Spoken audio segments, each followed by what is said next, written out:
Hi, this is Tom with basementprogrammer.com. This video is part of the IoT for the .NET Developer series. In this series, we're looking at how to develop IoT solutions using .NET. So let's talk a little bit about what IoT is. The idea of IoT is really to be able to have lots of generally, but not necessarily, small, low-powered compute devices that are able to do very specific jobs. Now, you may have encountered IoT in the idea of autonomous vacuum cleaners that people have. They'll run through your house, clean up for you, and report status back. Now, that status will be things like started vacuuming, finished vacuuming, maybe encountered something that interrupted the normal flow. Vacuum cleaners are useful around the house as gadgets. But IoT has a lot of bigger potential social impact. One example that I like to use is Australia. Now, I used to work and live in Western Australia. Western Australia has been under drought conditions for decades, and the fast-growing population has had difficulties with trying to keep up with the limited amount of water that's available. In Western Australia, most of the water that's available comes from underground aquifers. And trying to manage these aquifers and the level of water that's available for everybody becomes very difficult. One of the challenges is that a lot of these aquifers are in very remote areas. So it's not practical to be able to measure these using people on a regular basis. Now let's consider a possible option here for an IoT scenario. What you could do is develop a very small, low-powered device that has a sensor on it that's enabled to measure the aquifer. Take, for example, a small device that I have here. It's designed to be an entire system on a chip. You've got a very low compute power device. You've got 3G or 4G connectivity that allows you to send messages off the device. And it pretty much does just that. You'll combine that with a small device designed to connect and provide sensor capability. So in this case, the sensors are really just a couple of buttons that I have attached to the device. This came as a kit for a project that I did a couple of years ago. But instead of having these buttons, you could simply have a device that measures the water level. Now, your IoT device would run on a regular cadence. It would measure the water level and then send a report back to a cloud-based solution using AWS's IoT services. You would then, up in the cloud, be able to process these data readings on a regular basis and get some idea of what's going on. All your high-level logic exists in the cloud. Your sensors exist out in the field and simply ping the data. Now, because these are very low-powered devices, you can power them with, say, a battery and maybe a solar panel to recharge the battery. This way here, you can deploy the IoT devices in the field for years without having to do any maintenance on them, or replace the board, replace the batteries, etc. In the past, .NET was not a very attractive option for these in-field, long-term deployed IoT devices, mainly due to the hardware requirements. And we did have Windows CE devices that could be used for things like kiosks or in-vehicle mounted systems that had constant power supplies, maybe with a battery to handle short-term disruptions to power. However, they weren't really useful in environments where you needed to run on a small battery for years at a time. Now, modern versions of Linux have changed this. .NET apps can now run on Linux, including the micro-Linux installs that these systems on a chip typically run. .NET 7 further improved this by bringing us native ahead-of-time compilation, or native AOT. With native AOT, we no longer have to install the .NET runtime, which reduces our footprint. We no longer have the just-in-time compilation taking up CPU power. All of this means our binaries require less memory and less storage which is great for our IoT applications. In this project, I'm going to be using a Raspberry Pi for my prototyping device. Raspberry Pis are generally available, and it's relatively easy to connect different sensors to the Pi to create our solution. This makes them ideal prototyping devices.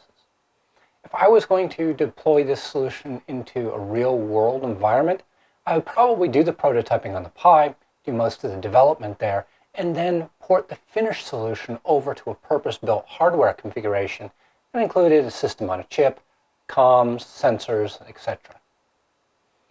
And because this is the first video in my series of IoT for the .NET developer, I'm going to focus on getting the Raspberry Pi set up and ready to develop. I have a device that has a clean install of the operating system. The only changes that I've made to the system so far is I've got it connected to my Wi-Fi and I've enabled the SSH access into the system so that I can remote into it. So in this video, we're going to focus on getting .NET 7 set up and get the Pi ready to use as an IoT device so that in the next video, we can connect it to AWS's IoT core platform and start sending data. I'm also going to get the remote code editing set up so that I can use Visual Studio Code on my laptop and edit the files on the Pi. There's a companion blog post to this video over on basementprogrammer.com. All of the activities we're going to be conducting in this video are done at the command line. So the companion blog post will have the text for all the commands, so you can copy them out of the blog and execute them. Use the video, use the blog post, use both, whatever makes life easier for you. Now, as always, if you find this video useful, please consider subscribing. It lets me know that I've done a good job in giving you the content that you want and need. All right, let's get to it.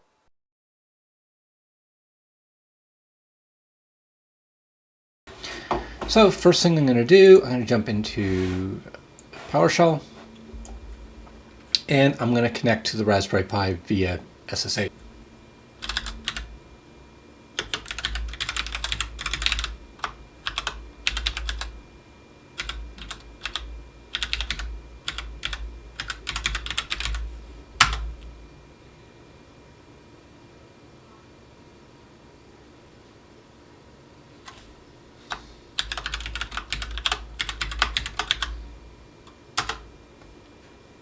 Okay, so now I'm connected into the Raspberry Pi. You can see I've got what looks like a typical Linux command line, and I can get into places, go into documents, for example. Now, the first thing I want to do is actually do the .NET installation. Now, Microsoft actually makes this very easy for us. They provide a script. So with curl, we can download this. The script is here at .net/v1.net-install.sh, and then we're going to launch the script into the bash environment. Now, the one thing to be aware of here is this channel directive. So you've got -- channel, and then in this case we've got STS. There's two channels.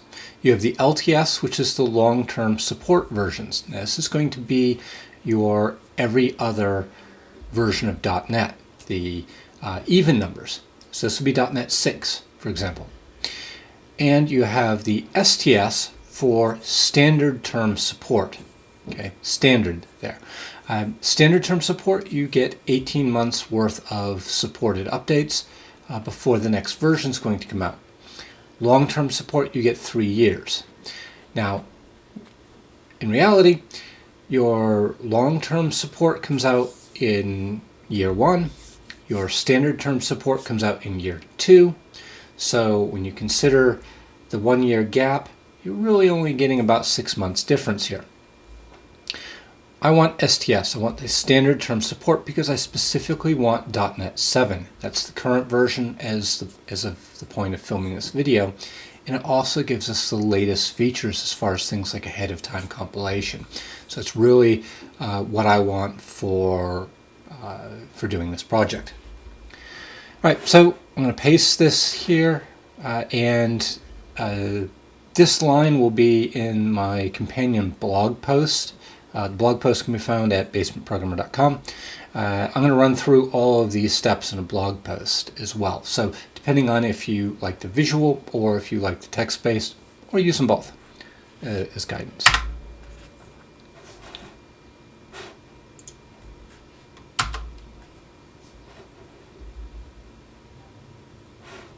Okay, so this is going to run the script, and what's going to happen, we're going to attempt to download the installation file. You can see here it's grabbing the .NET 7 SDK, and then once it's downloaded, it's actually going to do the installation for us.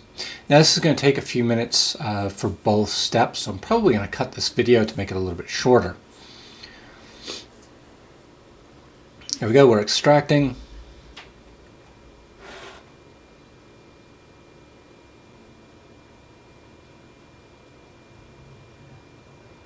Okay, now you can see that the install has completed successfully. Now, what the script has done is it's downloaded all of the binaries and put them in the right spot, and it set up some local variables for my environment.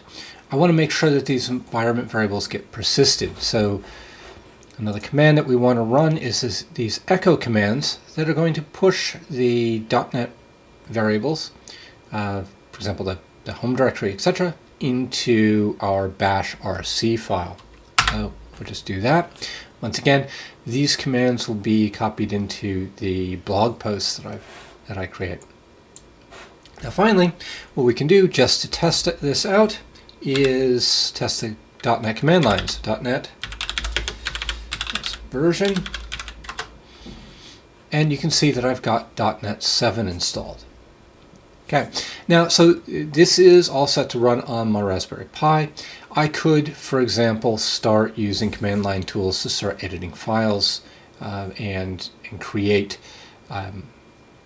applications on my Raspberry Pi. However, that gets a little bit clunky. I would love, for example, to be able to use Visual Studio Code.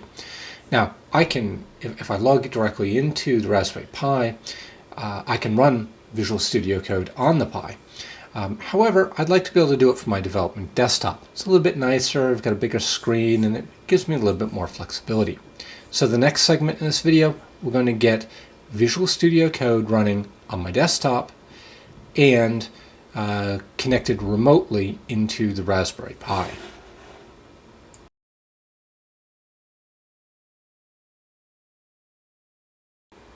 So one of the great quality of life improvements that's been made to Visual Studio Code along the way is this idea of remote editing. So what I'm going to do, I'm going to start Visual Studio Code. I'm going to come down here to the extensions, and under the extensions you can see I've got my regular installed options. I'm going to search for remote. Remote SSH, Remote Explorer, Remote SSH editing. I do here Remote SSH. I am going to install that plugin. Now you'll see it actually installs a couple other plugins there. Okay, looks like it's installed. Icon. So Remote Explorer, and I'm going to have an option here called SSH. Now if you don't see that, you may have it pre-selected to something like containers. You might have this view. If you do, just switch it here to remote.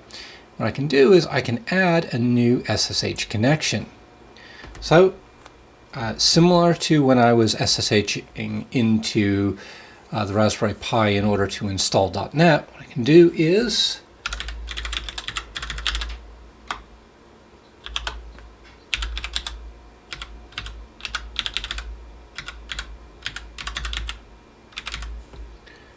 give it the username @ and then the DNS name,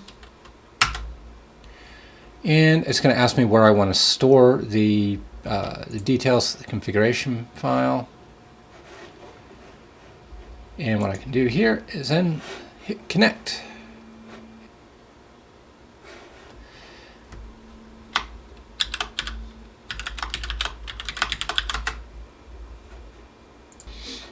Now I've got a little option here saying setting up host Raspberry Pi, and this is installing the VS Code server on the remote system.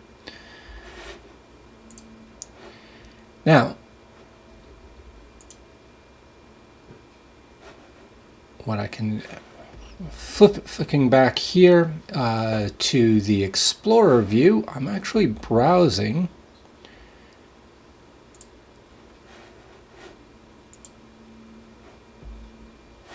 the local code. So I'm looking here.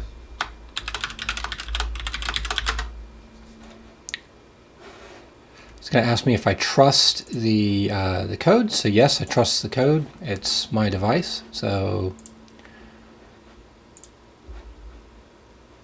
now I can see I'm actually in the Documents folder here. So I'm going to create a new folder in Documents. I'm going to call it Source, SRC. Actually, I can flick back here and look. So you can see that the changes I'm making here in Visual Studio Code, which is running locally on my development box, are being reflected here as I'm SSH'd in. This means I can come in here and start a terminal, which will be local on the Raspberry Pi, and just gives me a nicer interface into the Pi for doing my development effort. So I can go into my source directory,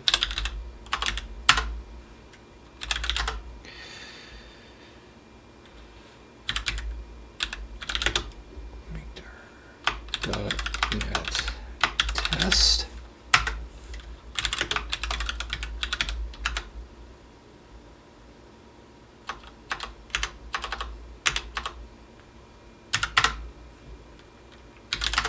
and I can create a new .NET project using the command line. So .NET new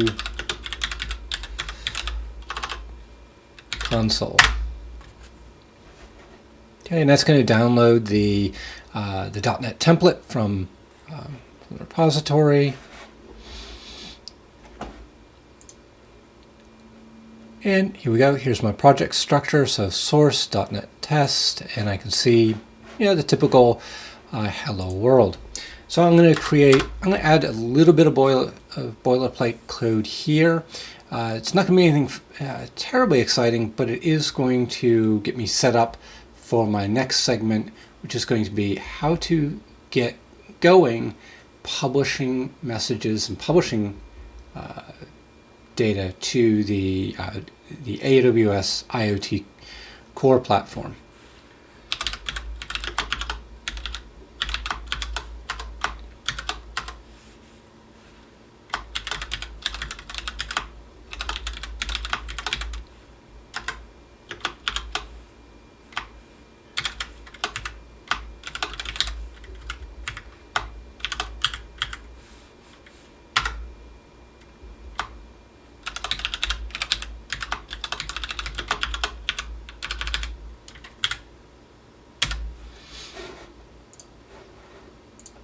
Okay, we'll save that, and if all goes well, back down here in the terminal, I should be able to do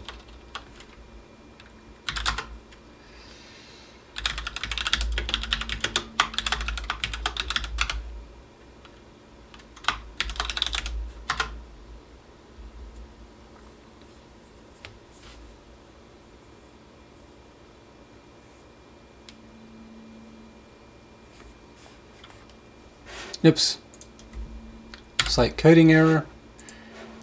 Save. Let's try that one again.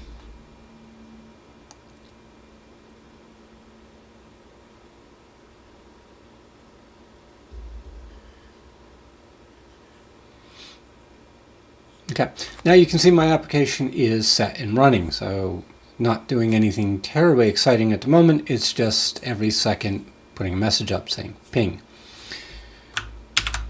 However, what that does mean is now we've got the Raspberry Pi that's completely set up, ready to go, and it's got .NET 7 on there, which will allow us to now build IoT solutions on a Raspberry Pi, so it's using ARM, it's running Linux, and build those applications using .NET.